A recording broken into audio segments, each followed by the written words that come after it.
Travis County taxpayer-funded health district has apparently fallen victim to a cyber attack. Central Health CEO Mike Giesland, he says it happened about a week ago, but he does not believe any patient data was affected. Doesn't believe that.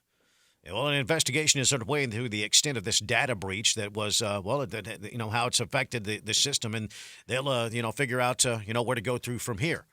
But they do say that they had some kind of a cyber attack there at Central Health, the hospital district, that taxpayers funded Travis County and serving the, poor families all across Central Texas. Got hit with a cyber attack. Got a full report on the front page of our websites at newsradioklbj.com. Boy, and when you give a hospital your data, you're giving them just about every aspect of your life. Do we need to approve another stimulus package in this country? There's talk of $600 tax checks, $1,200 checks for individuals, some business support. Well, Texas Senator John Cornyn says it would be irresponsible of Congress not to pass another COVID relief package by December the 18th. He spoke with reporters in a conference call yesterday. He says he's optimistic they could get something done. Probably about 80% of the COVID relief negotiations represent bipartisan consensus. There are two things that continue to hang us up. One is additional money for state and local governments, as well as liability protections. Now, Cornyn says he's open to including additional relief checks in the package, but not for all Americans, just those put out of work due to this pandemic. Jump in here at 512-836-0590. The clock is ticking for folks that have just been able to hang on and maybe have still been benefiting from the original stimulus, but that's about to run out or has already run out.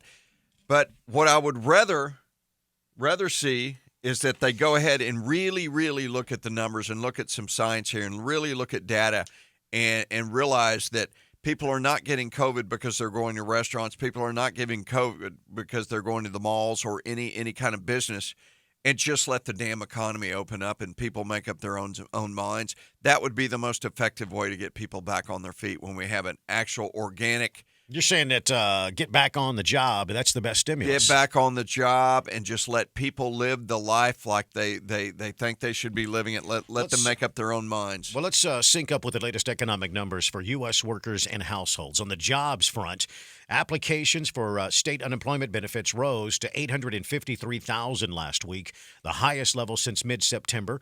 Applications from self-employed and gig workers for federal programs rose 48%. But that program expires December the 26th. Housing. We got a home buying boom. It's added a collective $1 trillion in homeowner equity this year, on average about $17,000 per homeowner, according to Core Logic. But a crisis is brewing in the rental market. 11.4 million households, they're behind on rent. And Americans could owe $70 billion in rent, fees, and utility bills after the federal eviction moratorium expires this month. Yeah. Here locally, we've extended it through March. This all according to Mark Zandi, the chief economist at Moody Analytics, in an interview with Bloomberg News. Now, when it comes to wealth of Americans, in Q3, net household wealth rose 3.2% to $123.5 trillion. This is according to the Federal Reserve, aided by rising real estate, stock portfolio values, but the household debt rose 5.6% to $16.4 trillion as, these relief programs ran out. Yeah. Now, you got to better back up a little bit, get a big picture of all of this. The slowing recovery isn't expected to perk up over the holidays. Surveys from economists show rising pessimism about the employment and growth prospects in Q1, especially as stimulus negotiations have stalled again. Well, I mean, it would be good to see the stimulus come through. Given the timing here, we're pretty much there now with the vaccine, and it's right around the corner for all of us to have it stuck in our arm and get it and start to get on with life. So I think this will help put people. Keep them from going over the edge, which a lot of people are. They're looking right over the edge and seeing the bottom. So, pull a lot of people off the ledge there as far as their businesses. But at the same time, it's harder and harder to justify any of these businesses being closed or reduced as far as capacity. All of that business news, it's available on my LinkedIn page at Todd Jeffries. Hey, did you collect anything at any point in your life? Were you a collector of anything? I mean, is there something out there that you wish you still had? Oh, yes, absolutely.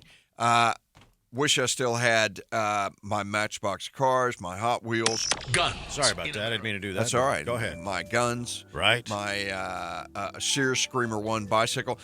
Because all of these things, if you go on eBay. You had a Screamer? Oh, damn right I did. Yeah. 5-speed stick shift with a parking brake. Are we talking about bicycles still? I'm not sure. Oh, good Lord. My G.I. Joes, my Major Matt Mason, my big wheel. I still wish I had that. A classic big wheel. All of these worth big money now. I wish I still had Beanie Babies that my wife collected when she was just my girlfriend.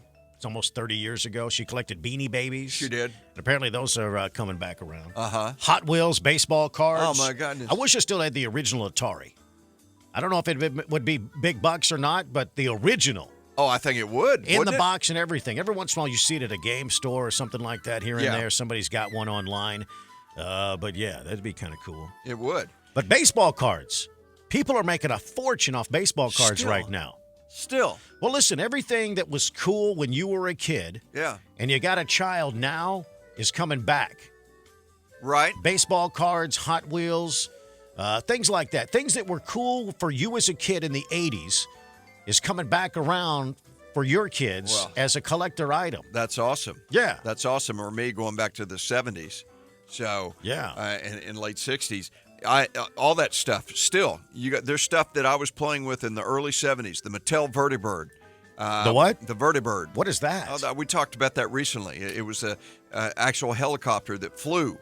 Man. Of course, it was a drone connected. No, it was an early drone. It was the precursor of the drone. Precursor of the drone. You were early in technology. Yeah, but that was huge, and still on eBay they're getting top dollar for those things. Yeah, absolutely. If you can find one that works and is still especially still in the box. Still in the box. That's the big deal. It's got to be in the box. Yeah, I got you. So. Hot Wheels Sizzlers but you were got the electric ones. You got a big collection of space memorabilia. I've got this and that and the other. I mean, I have a good friend who is a massive collector who spends big bucks on stuff. Do you still have the sand from the moon that was given to you and I, and you kept my share and didn't hand it over? I did hand it over to you. I don't think you did. I don't think you did. A couple of grains of apparently came from a moon from a rock that was determined to have a meteorite that was determined to have come from the moon. And we had it allegedly. Allegedly. Yeah. Let's throw that in there. So stay with us. We got the top stories straight ahead. We'll hear from, one state lawmaker in Central Texas that wants to secede from the union. He's filed legislation. We'll tell you all about it coming up. The Todd and Don Show. Listen, my friends at Furniture Market just told me that they had recently had several big rigs come in from the main warehouse bringing a whole load of flex steel furniture. You know, Furniture Market is your home base for flex steel furniture. It's been made in America for more than 100 years. Steel bands under the cushions that never, ever lose their shape. And oh, by the way, it is scientifically proven that flex steel furniture is the most comfortable seat in the house. You find it at Furniture Market. And, of course, they have two locations that you've come to know and love. At the original location, southbound I-35 between Breaker and Runberg Lane, but also check out the shops in Leander. And always online at myfurnituremarket.com. Now, at both locations, you're going to find, some incredibly unique items, very affordable, some statement pieces, and they've got something for, every budget out there, for every room in the house. Maybe you want a new living room, a new dining sets, new bedroom pieces, maybe something for the kids, maybe something for that new home office now that you're working from home a little bit more. Southbound on I-35 between Breaker and Runberg Lane, that's the original location for Furniture Market, but also at the shops in Leander, and always online at myfurnituremarket.com.